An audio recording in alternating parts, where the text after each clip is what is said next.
সামনেই পুজো আসছে, আর পুজো আসা মানেই নতুন জামা কাপড় এবং সাথে সাজের প্রস্তুতি। তো এবার পুজোয় যদি এই সব প্রস্তুতির সাথেই হেলথ চেকআপটা করিয়ে নেওয়া যায় তাহলে কেমন হয়? আমাদের মধ্যে খুব কম মানুষই আছেন যারা নিজের গরজে হেলথ চেকআপ বা রেগুলার স্বাস্থ্য পরীক্ষা করিয়ে থাকেন। তার মধ্যে অন্যতম কারণ হতে পারে ব্যস্ততা, আবার কিছু ক্ষেত্রে আর্থিক সমস্যা। কিন্তু আদৌ কি এই স্বাস্থ্য পরীক্ষা খুবই খরচ সাপেক্ষ, নাকি এই স্বাস্থ্য পরীক্ষা বাঁচাতে পারে খরচ? আজকে সেটাই জানবো। এই মুহূর্তে আমার সঙ্গে রয়েছেন মেডিসিন বিশেষজ্ঞ ডক্টর অরিন্দম বিশ্বাস। প্রথমেই আপনাকে এস নিউজের পর্দায় স্বাগত। আমি বলছিলাম নিয়মিত স্বাস্থ্য পরীক্ষার কথা, তো প্রথমেই সাধারণ মানুষের পক্ষ থেকে যে প্রশ্নটা আসবে, কেন স্বাস্থ্য পরীক্ষা? পরিষ্কার কথা, আমরা না বহুদিন ধরে একটা ঘটনা ঘটার পর আমরা কাজটা করেছি। ঘটনা ঘটার আগে তাতে কিন্তু অনেক সুবিধা হয়। এই যে স্বাস্থ্য পরীক্ষা আগে যে কথাটা আপনি বলছেন, এটা করলে কিন্তু আমি এইটুকু বলতে চাই খরচটা কম হয়। আগে থেকে একটা বিপদ আমরা চিহ্নিত করতে পারি, তাতে জটিল থেকে জটিলতর হয় না। এই জটিল থেকে জটিলতর আটকাতে গেলে আমরা যদি আগে থেকে স্বাস্থ্য পরীক্ষাগুলো করিয়ে নিতে পারি বা নিয়মিত করাতে পারি, তাতে কিন্তু আমাদেরই লাভ। এতে আর্থিক যে অত্যাচারটা হয় একটা জটিল পরিস্থিতিতে হাসপাতালে গিয়ে, সেই অত্যাচার থেকে আমরা কিন্তু মুক্ত হই। আগে থেকে যদি আমরা ওষুধগুলো শুরু করতে পারি, তাহলে কিন্তু শরীরের ওপর যে জটিলতা বা নেতিবাচক প্রভাবগুলো পড়ে, সেগুলো অনেকটা মাত্রায় আমরা প্রশমিত করতে পারি, যাতে খরচের ধাক্কাটা না হয়, শরীরটা ভালো থাকে। আর জটিল থেকে জটিলতর হলে কিন্তু একটা মৃত্যুরও আশঙ্কা থাকে, সেটাও আমরা কিন্তু অনেকটা পরিমাণে আটকাতে পারি, চেষ্টা করতে পারি। একদমই। তো স্বাস্থ্য পরীক্ষা যেহেতু বলছি, তো সে জায়গায় একটা প্রশ্ন চলেই আসে যে স্বাস্থ্য পরীক্ষার মধ্যে কোন পরীক্ষা বা কোন টেস্টগুলো অন্তর্গত বা কোন কোনো করার দরকার আছে?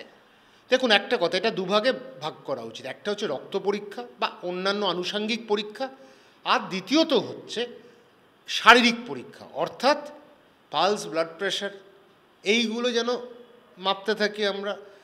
যাদের পারিবারিক কিছু কারণে প্রেশার আছে, ডায়াবেটিস আছে, তাদের ক্ষেত্রে আমি বলবো প্রতি মাসে আপনি প্রেশারটা দেখান। এবং প্রেশারটা যখন দেখাবেন, কিছু বিষয় আপনাকে মাথায় রাখা উচিত। সেটা হচ্ছে, এক ঘন্টা আগে চা কফি খাবেন না যখন প্রেশারটা মাপাচ্ছেন, বা এমন কিছু খাবেন না যেটা আপনাকে উত্তেজনা বাড়িয়ে দেয়। আপনি 10 মিনিট বসুন, প্রেশারটা মাপান, কিন্তু মাসে একবার করে প্রেশারটা মাপান। তাহলে প্রেশারটা যদি আমি ধরা পড়ে গেল, আমরা যদি ওষুধটা শুরু করতে পারি, তাতে কি হবে, আপনার রক্তচাপ বৃদ্ধিটা সেইভাবে হবে না। রক্তচাপ বৃদ্ধি মানেই একটা স্ট্রোকের আশঙ্কা, সেই আশঙ্কাটা আমি আটকে দিলাম। আপনি এই উদাহরণটা দিয়ে বুঝতে পারবেন যে প্রিভেন্টিভ চেকআপটা কত। এটা কিন্তু সামান্য একটা ব্লাড প্রেশার ইনস্ট্রুমেন্ট, একজন ডাক্তার বা যারা ভালো টেকনিশিয়ান তারাও মেপে দেবে, নার্সরা ভালো মেপে দেবে, অস্বীকার করেননি, কিন্তু এটা সহজ উপায়। আমি প্রিভেন্টিভ হেলথ চেকআপ করলাম, করে আমি আমার জেনে নিলাম প্রেশার আছে কিনা, ওষুধটা আমি শুরু করলাম, আমার রক্তচাপ নিয়ন্ত্রণে থাকলো, আমার শরীরে ভবিষ্যতে স্ট্রোক বা কিডনি সমস্যা হবে না, আটকে দিতে পারলাম। এটা গেল এক। 2 নম্বর হচ্ছে রক্ত পরীক্ষা করে ডায়াবেটিস, কোলেস্টেরল, এলডিএল কোলেস্টেরল কতটা খারাপ জায়গায় আছে বা কতটা আছে, কি মাপে আছে, কোন মাত্রায় আছে, এটা যদি আমরা দেখে নিতে পারি, তাহলে আমরা আগে থেকে ওষুধ শুরু করতে পারি। তাহলে আমরা কি স্ট্রোকটা আটকাতে পারছি, আমরা হার্ট অ্যাটাক আটকাতে পারছি। ডায়াবেটিস যদি আমরা আগে থেকে প্রি ডায়াবেটিক স্টেটে জেনে নিতে পারছি যে একে রোগা হতে হবে, আমার স্থূলতা আছে, আমার সুগার লেভেল বেশি, আমার মেটাবলিক সিনড্রোম বলে একটা বিষয় থাকে, যেখানে এলডিএলটা বেশি, ট্রাইগ্লিসারাইড বেশি, ফ্যাটি লিভার থাকে, শরীরের ওজনটা বেশি, স্পেশালি ভিসারাল ওবেসিটি যেটাকে আমরা বলি। তখন আমরা কি করছি, আগে থেকে তাকে বলতে পারছি এবার ওজনটা কমাও, হাঁটো, প্রয়োজন হলে ওষুধ লাগবে। তাহলে আমরা কি করতে পারলাম, তার কিন্তু ডায়াবেটিস থেকে আটকাতে পারলাম, এই স্থূলতা থেকে যা যা অসুবিধাগুলো হয় সেগুলো আটকাতে পারলাম। তো এই কারণে প্রিভেন্টিভ হেলথ চেকআপ কিন্তু গুরুত্বপূর্ণ বিষয়, যেটা এখন মানুষকে মানতে হবে, এটা বাস্তব। তাতে কি দুটো হচ্ছে, এক হচ্ছে আমরা জটিলতর কোনো পরিস্থিতির থেকে নিজেদের মুক্তি পাচ্ছি, 1 নম্বর। 2 নম্বর, খরচটা থেকে, হঠাৎ কিছু হয়ে গিয়ে যে খরচটা গিয়ে হাসপাতালে হচ্ছে, তার আগে থেকে আমরা যদি প্রশমিত করতে পারি, সেই খরচটা কিন্তু কিছুটা আটকে দিতে পারছি। কিডনি রোগ, আপনি দেখবেন এখন কিডনি রোগ, ডায়ালিসিস কোথায় কোথায় শুনবেন। আমি যদি একটু সাবধান হই আগে থেকে, ক্রিয়েটিনিনটা করাই, সাবধানে থাকি, তাহলে কিন্তু আমি খাবার দাবারের বিষয়ে নজরদারিটা একটু বাড়াই, তাহলে কিন্তু আমি এইটা আটকে দিতে পারছি। আটকানোর উপায় আছে। এখন যা বিজ্ঞান বেড়েছে, বিজ্ঞানের সাথে যে ইভলিউশনটা যত বেড়েছে, তাতে কিন্তু ওষুধপত্র যা এসছে, তাতে কিন্তু আমরা রোগটাকে আটকাতে পারি, তো রোগটাকে খারাপ হওয়ার থেকে আরও আটকাতে পারি। কিন্তু এই বিষয়টা বুঝতে হবে, কখন কোন সময় কি করাবো সেটা চিকিৎসক বলে দেবেন, কিন্তু তার আগে যদি আপনারা স্বেচ্ছায় করতে পারেন করুন, এটা নিয়ে কোনো অসুবিধা নেই।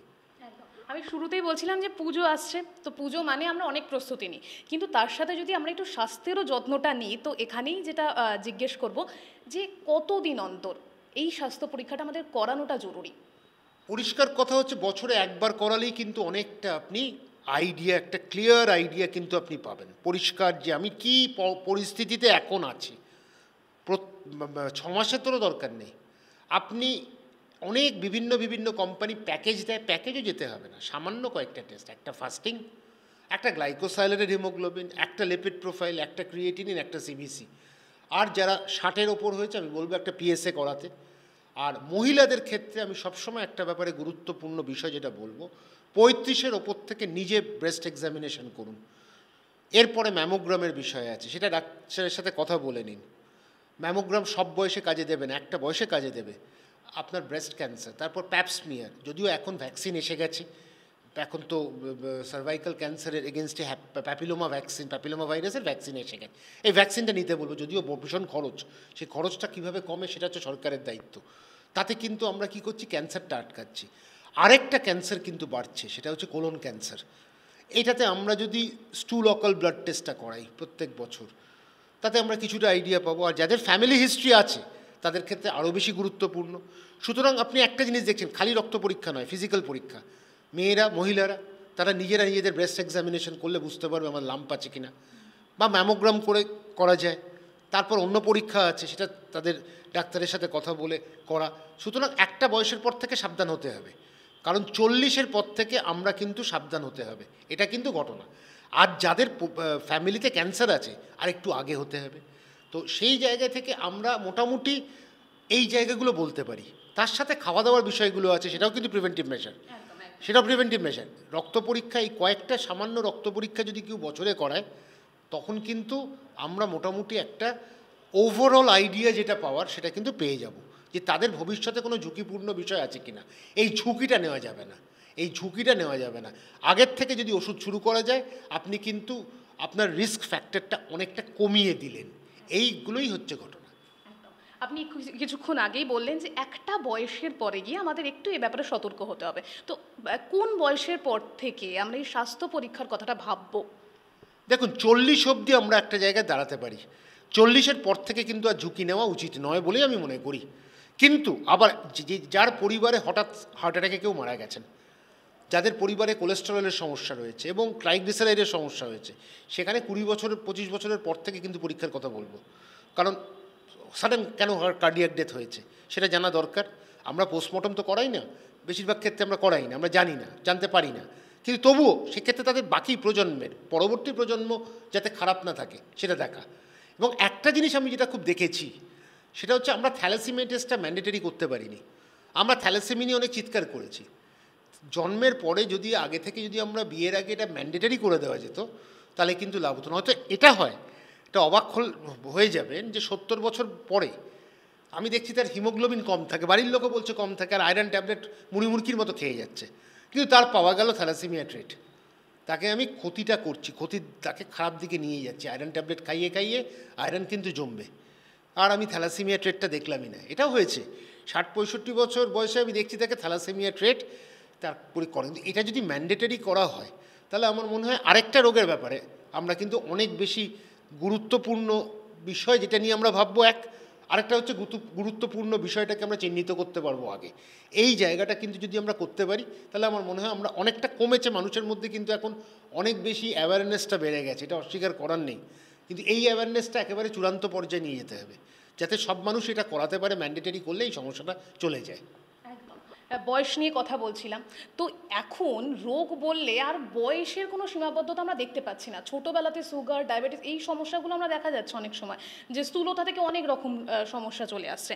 তো বাচ্চাদের ক্ষেত্রেও বাবা মা বা অভিভাবকেরা কি একটুখানি এই হেলথ চেক আপের ক্ষেত্রে, যেমন আমরা এখন ডিজিটাল যুগ হয়ে গেছে, পড়াশোনা সবটা কম্পিউটার, সেই স্ক্রিন, এই ব্যাপারগুলো চলে এসে, তো সেখানে তাদেরও কি এই স্বাস্থ্য পরীক্ষার মধ্যে রাখা বা আমাদের চোখ রাখা দরকার আছে? হ্যাঁ, সেটা দেখুন, আমি নিজেকেই বুঝি। ব্যাপারটা হচ্ছে, আমি চশমা পড়েছি যখন আমার বয়স 20 বছর, কারণ পড়াশোনাটা আমি কমই করতাম, তখন আমার মোবাইল ছিল না, তখন মোবাইল আসেনি।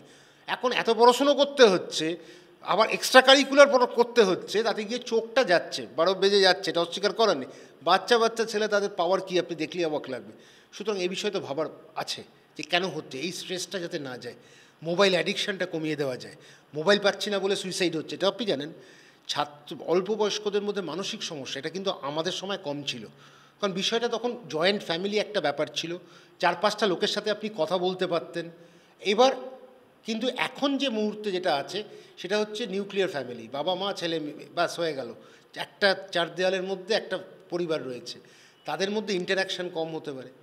বাবা মা দুজনেই চাকরিরত, তো সেই ইন্টারাকশান, খোলা মনে কথাটা বলতে পারছে না, সেই যে একটা সমস্যা হচ্ছে।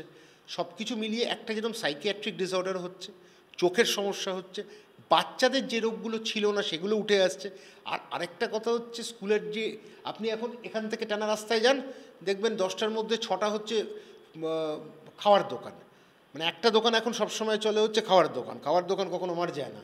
তো খাওয়ার দোকান মার যায় না, তো এরকম প্রসেস ফুড খেতে খেতে বাচ্চারাও খাচ্ছে, তাদের মধ্যেও তেল ঢুকছে, ট্রান্সফ্যাট ঢুকছে, স্থূলতা হচ্ছে, অল্প বয়সে হার্টের সমস্যা, অল্প বয়সে প্যানক্রিয়াটাইটিস হয়ে যাচ্ছে। তো এইগুলো তো সমস্যা হচ্ছে, কারণ এমনভাবে পরিবার তৈরি হচ্ছে, এখন পরিবার ছোট হয়ে গেছে, সবাই কাজ করছে, সময় দিতে পারছে না, খাওয়াটা বাইরে থেকে খাচ্ছে। আর হোটেলে যারা করছে, তারা আপনার স্বাস্থ্য দেখে বিক্রি করছে না, যে আপনার এখানে কতটা প্রোটিন থাকবে, কতটা কার্বোহাইড্রেট থাকবে। তারা চাইবে আপনি দোকানে বারবার ফিরে আসুন, কারণ আপনার জিভটা কতটা সুন্দর স্বাদ হয়েছে, সুস্বাদু খাবারটা। পুষ্টিগত মানের দিকে কোনো রেস্টুরেন্ট তাকায় না, সুস্বাদু মানটার দিকে, যে কতটা সুস্বাদু খাবার হয়েছে। সেই জন্য আপনি যাচ্ছেন, আবার ট্রান্সফ্যাট ঢুকতে হার্টের সমস্যা বাড়ছে, ডায়াবেটিস বাড়ছে, স্থূলতা বাড়ছে। এবং চাইল্ডহুড ওবিসিটি 9 থেকে 11, এটা কিন্তু একটা ভারতবর্ষের ভবিষ্যতের সমস্যা। আমি কিন্তু বলছি, এখন শুরু হয়ে গেছে, এরপর থেকে কিন্তু এটা সমস্যা হবে। একদম ঠিক কথা বলেছেন, যে স্বাস্থ্য পরীক্ষার কথা বলছি ঠিকই, কিন্তু যে কোনো রোগের সমস্যার ক্ষেত্রে লাইফস্টাইল, এই জিনিসটাকে যদি আমরা ঠিক রাখতে পারি, তাহলে হয়তো অনেকটা ভালো থাকা যাবে। অসংখ্য ধন্যবাদ আপনাকে এতটা সময় দেওয়ার জন্য। একটা কথা আছে যে prevention is better then cure, তো এক্ষেত্রেও কিন্তু সেই বিষয়টা অনেকটা খাটে। মানে আমরা যদি রোগটাকে এড়াতে, ঠেকাতে এবং ঝুঁকিটাকে কমাতে চাই, তাহলে একটু সতর্ক হতে হবে আমাদেরকে। এই সতর্কতাই কিন্তু আমাদের দিতে পারে একটা সুন্দর জীবন।